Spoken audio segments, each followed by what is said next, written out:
Living Translation, 2nd edition, published October 2007.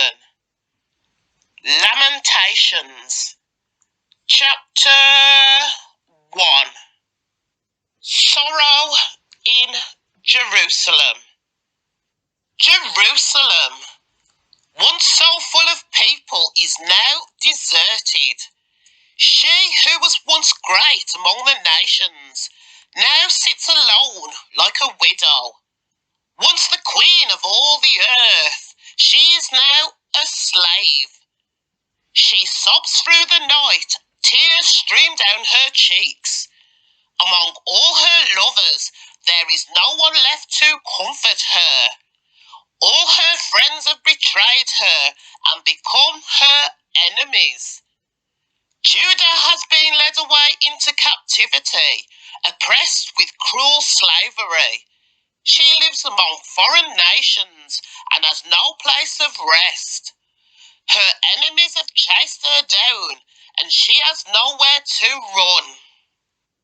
The roads to Jerusalem are in mourning, for crowds no longer come to celebrate the festivals. The city gates are silent, her priests groan, her young women are crying. How bitter is her fate! Her oppressors have become her masters, and her enemies prosper. For the Lord has punished Jerusalem for her many sins. Her children have been captured and taken away to distant lands. All the majesty of beautiful Jerusalem has been stripped away. Her princes are like starving deer searching for pasture. They are too weak to run from their pursuing enemy. In the midst of her sadness and wandering, Jerusalem remembers her ancient splendour. But now she has fallen to her enemy, and there is no one to help her. Her enemy struck her down and laughed as she fell. Jerusalem has sinned greatly, so she has been tossed away like a filthy rag. All who once honoured her now despise her, for they have seen her stripped naked and humiliated. All she can do is groan and hide her face. She defiled herself with immorality and gave no thought to her future. Now she lies in the gutter with no one to lift her out. Lord, see my misery, she cries. The enemy has triumphed. The enemy has plundered her completely, taking every precious thing she owns. She has seen foreigners violate her sacred temple, the palace the Lord had forbidden them to enter. Her people groan as they search for bread. They have sold their treasures for food to stay alive.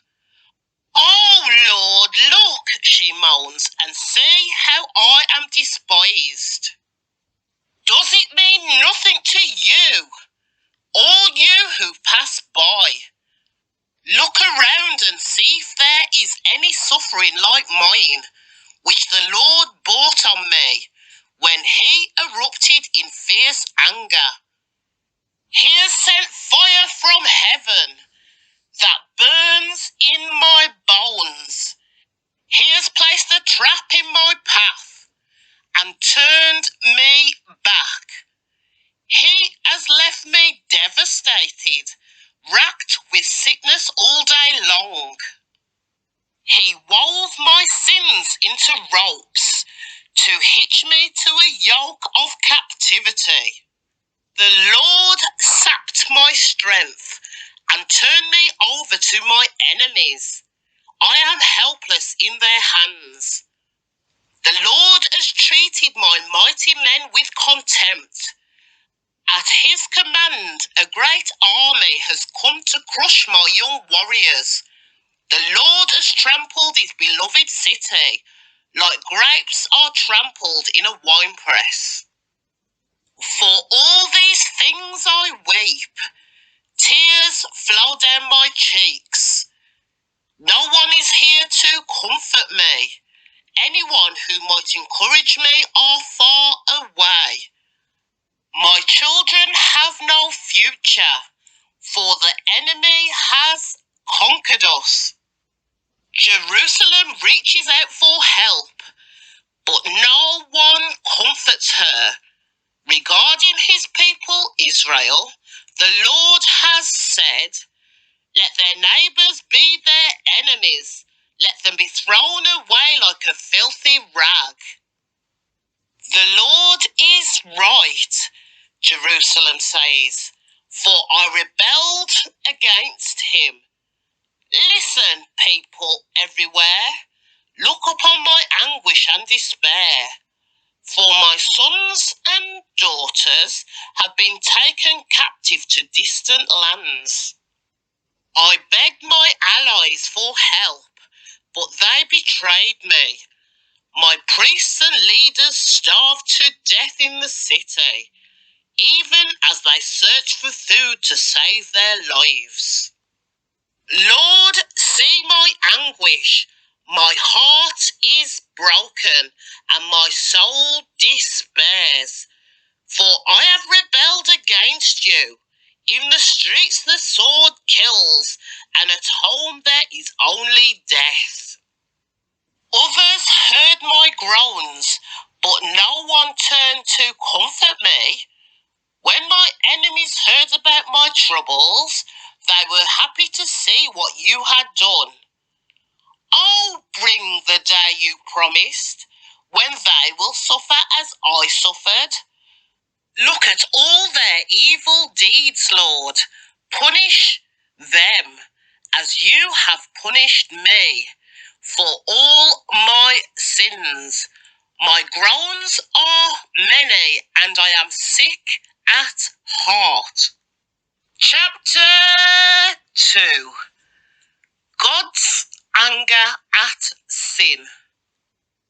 The Lord, in his anger, has cast a dark shadow over beautiful Jerusalem. The fairest of Israel's cities lies in the dust, thrown down from the heights of heaven. In his day of great anger, the Lord has shown no mercy, even to his temple. Without mercy, the Lord has destroyed every home in Israel. In his anger, he has broken down the fortress walls of beautiful Jerusalem. He has brought them down to the ground, dishonouring the kingdom and its rulers. All the strength of Israel vanishes beneath his fierce anger. The Lord has withdrawn his protection as the enemy attacks. He consumes the whole land of Israel like a raging fire. He bends his bow against his people as though he were their enemy.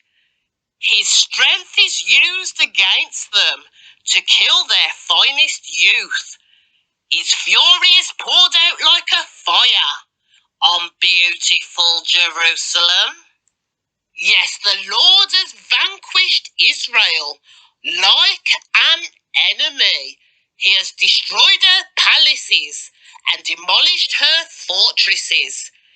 He has brought unending sorrow and tears upon beautiful Jerusalem.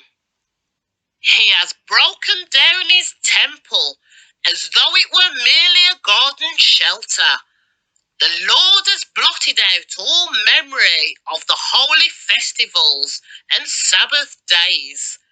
Kings and priests fall together before his fierce anger. The Lord has rejected his own altar. He despises his own sanctuary. He has given Jerusalem palaces to their enemies. They shout in the Lord's temple as though it were a day of celebration. The Lord is determined to destroy the walls of beautiful Jerusalem. He made careful plans for their destruction, then did what he had planned. Therefore, the ramparts and walls have fallen down before him. Jerusalem gates have sunk into the ground. He has smashed their locks and bars. Her kings and princes have been exiled to distant lands. Her law has ceased to exist. Her prophets receive no more visions from the Lord. The leaders of beautiful Jerusalem sit on the ground in silence. They are clothed in burlap and throw dust on their heads. The young women of Jerusalem hang their heads in shame. I have cried until the tears no longer come. My heart is broken. My spirit is poured out in agony as I see the desperate plight of my people. Little children and tiny babies are fainting and dying in the streets. They cry out to their mothers, "We need food and drink." Their lives ebb away in the streets, like the life of a warrior wounded in battle. They gasp for life as they collapse in their mother's arms. What can I say about you? Who has ever seen such sorrow? Oh, daughter of Jerusalem, to what can I compare your anguish? Oh, virgin daughter of Zion, how can I comfort you? For your wound is as deep as the sea. Who can heal you? Your prophets have said so many foolish things, false to the core. They did not save you from exile by pointing out your sins. Instead, they painted false pictures, filling you with false hope. All who pass by jeer at you. They scoff and insult beautiful Jerusalem, saying, "Is this the city called the most beautiful in all the world, and joy of all the earth?" All your enemies mock you. They scoff and snarl and say, "We have destroyed her at last. We have long waited for this day, and it is finally here." But it is the Lord who did just as he planned. He has fulfilled the promises of disaster he made long ago. He has destroyed Jerusalem without mercy. He has caused her enemies to gloat over her and has given them power over her. Cry aloud before the Lord, O walls of beautiful Jerusalem. Let your tears flow like a river, day and night. Give yourself no rest. Give your eyes no relief. Rise during the night and cry out. Pour out your hearts like water to the Lord. Lift up your hands to him in prayer. Plead for your children, for in every street they are faint with hunger. Oh Lord, think about this. Should you treat your own people this way? Should mothers eat their own children, those they once bounced on their knees? Should priests and prophets be killed within the Lord's temple? See them lying in the streets, young and old, boys and girls, killed by the sword of the enemy. You have killed them in your anger, slaughtered them without mercy. You have invited terror from all around as though you were calling them to a day of feasting. In the day of the Lord's anger, no one has escaped or survived. The enemy has killed all the children whom I carried and raised. Chapter 3. Hope in the Lord's faithfulness. I am the one who has seen the affliction that comes from the rod of the Lord's anger. He has led me into darkness, shut out all the light. He has turned his hand against me, again and again, all day long. He has made my skin and flesh grow old. He has broken my bones. He has besieged and surrounded me with anguish and distress. He has buried me in a dark place, like those long dead. He has walled me in, and I cannot escape. He has bound me in heavy chains, and though I cry and shout, he has shut out my prayers. He has blocked my way with a high stone wall. He has made my road crooked. He has hidden like a bear or a lion waiting to attack me. He has dragged me off the path and torn me in pieces, leaving me helpless and devastated. He has drawn his bow and made me the target of his arrows. He shot his arrows deep into my heart. My own people laugh at me. All day long they sing their mocking songs. He has filled me with bitterness and give me a bitter cup of sorrow to drink. He has made me chew on gravel.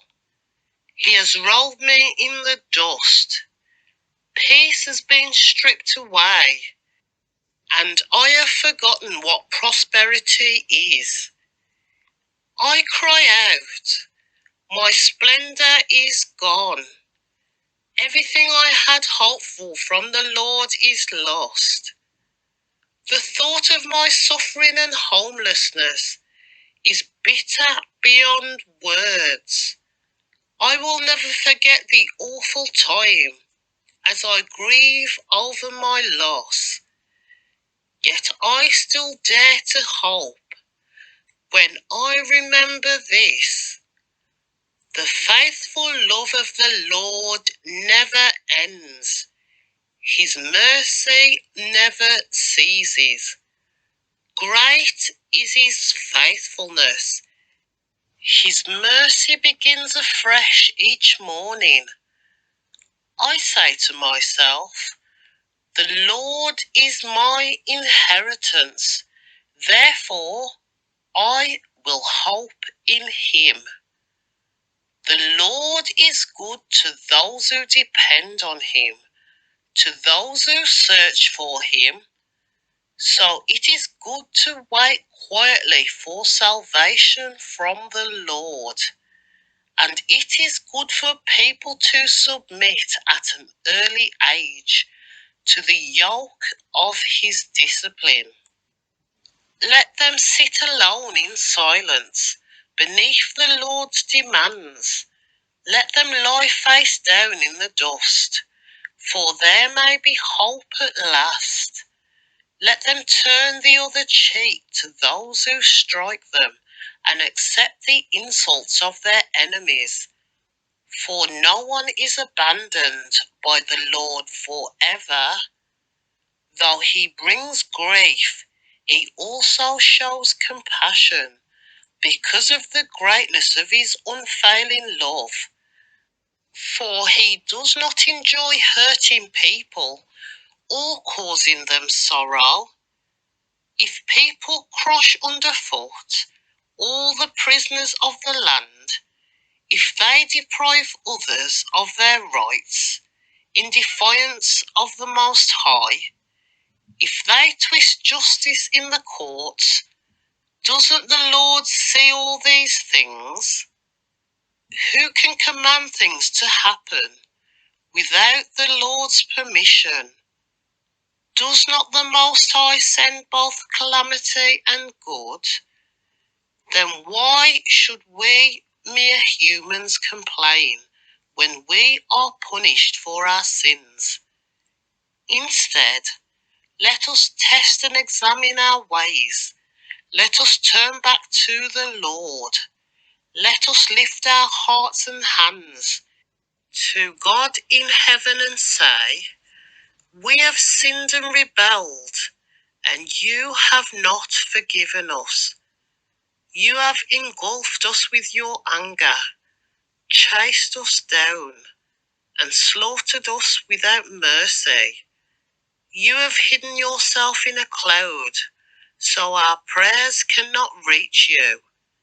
You have discarded us as refuse and garbage among the nations. All our enemies have spoken against us. We are filled with fear, for we are trapped, devastated and ruined. Tears stream from my eyes because of the destruction of my people. My tears flow endlessly. They will not stop until the Lord looks down from heaven and sees. My heart is breaking over the fate of all the women of Jerusalem. My enemies, whom I never harmed, hunted me down like a bird. They threw me into a pit and dropped stones on me. The water rose over my head, and I cried out, this is the end. But I called on your name, Lord, from deep within the pit. You heard me when I cried, listening to my pleading. Hear my cry for help. Yes, you came when I called. You told me, do not fear. Lord, you are my lawyer. Plead my case, for you have redeemed my life. You have seen the wrong they have done to me, Lord. Be my judge and prove me right. You have seen the vengeful plots my enemies have laid against me. Lord, you have heard the vile names they call me. You know all about the plans they have made. My enemies whisper and mutter as they plot against me all day long. Look at them. Whether they sit or stand, I am the object of their mocking songs. Pay them back, Lord, for all the evil they have done. Give them hard and stubborn hearts, and then let your curse fall on them. Chase them down in your anger, destroying them beneath the Lord's heavens. Chapter 4. God's anger satisfied. How the gold has lost its lustre. Even the finest gold has become dull. The sacred gemstones lie scattered in the streets. See how the precious children of Jerusalem, worth their weight in fine gold, are now treated like pots of clay made by a common potter. Even the jackals feed their young, but not my people Israel. They ignore their children's cries like ostriches in the desert. The parched tongues of their little ones stick to the roofs of their mouths in thirst. The children cry for bread, but no one has any to give them. The people who once ate the richest foods now beg in the streets for anything they can get.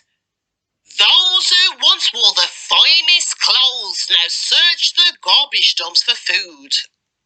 The guilt of my people is greater than that of Sodom, where utter disaster struck in a moment and no hand offered help. Our princes once glowed with health, brighter than snow, whiter than milk. Their faces were as ruddy as rubies, their appearance like fine jewels. But now their faces are blacker than soot. No one recognises them in the streets. Their skin sticks to their bones. It is as dry and hard as wood. Those killed by the sword are better off than those who die of hunger. Starving they waste away for lack of food from the fields. Tender-hearted women have cooked their own children. They have eaten them to survive the siege. But now the anger of the Lord is satisfied. His fierce anger has been poured out. He started a fire in Jerusalem that burned the city to its foundations. Not a king in all the earth, no one in all the world would have believed that an enemy could march through the gates of Jerusalem. Yet it happened because of the sins of her prophets and the sins of her priests, who defiled the city by shedding innocent blood. They wander blindly through the streets, so defiled by blood that no one dare touch them. Get away, the people shout at them. You're defiled. Don't touch us. So they fled to distant lands and wandered among foreign nations, but no one would let them stay. The Lord himself has scattered them, and he no longer helps them. People show no respect for the priests and no longer honour the leaders. We looked in vain for our allies to come and save us, but we were looking to the nations that could not help us. We couldn't go into the streets without danger to our lives. Our end was near. Our days were numbered. We were doomed.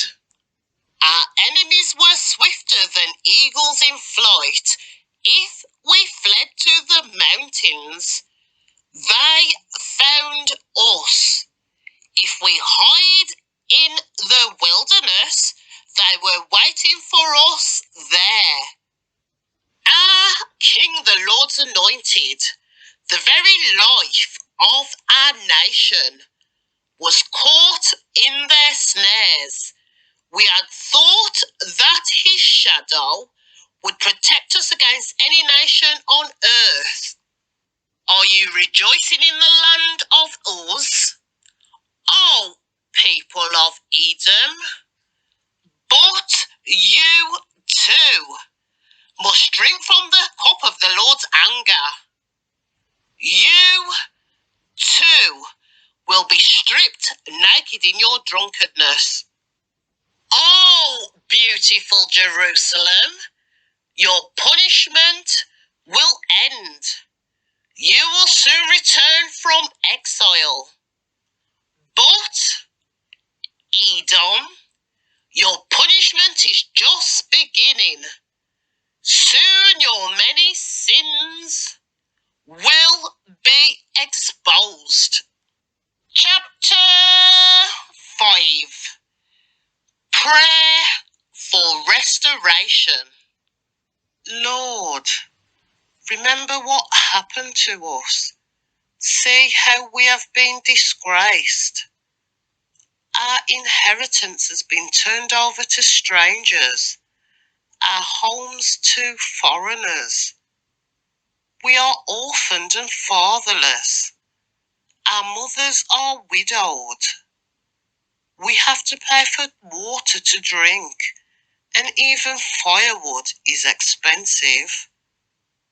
Those who pursue us are our heels. We are exhausted, but we are given no rest.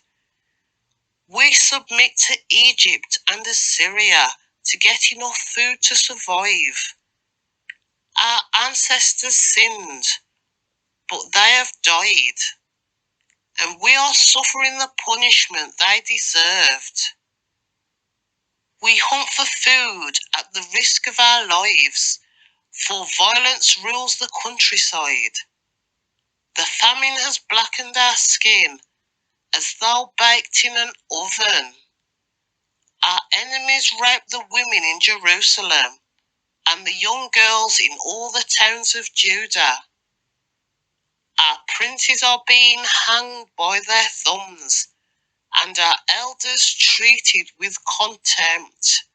Young men are led away to work at millstones, and boys stagger under heavy loads of wood. The elders no longer sit in the city gates. The young men no longer dance and sing.